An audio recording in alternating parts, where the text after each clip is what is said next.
ខ្លួនខ្ញុំខុសហើយសូមត្រាប្រណីខ្ញុំពិតជាឈួតគេលួចស្នេហ៍ស្រីភ្លេចមើលនិស័យខុសឆ្ងាយមុនមក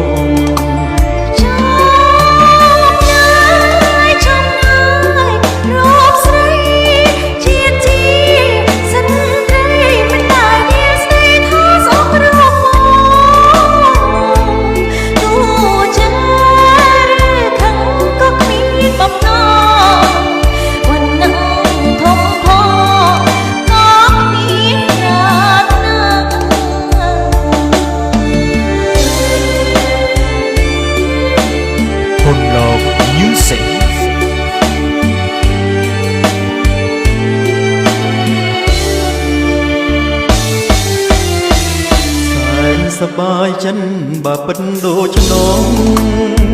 សូមស្រីសំដងបង្ហាញរូបបាន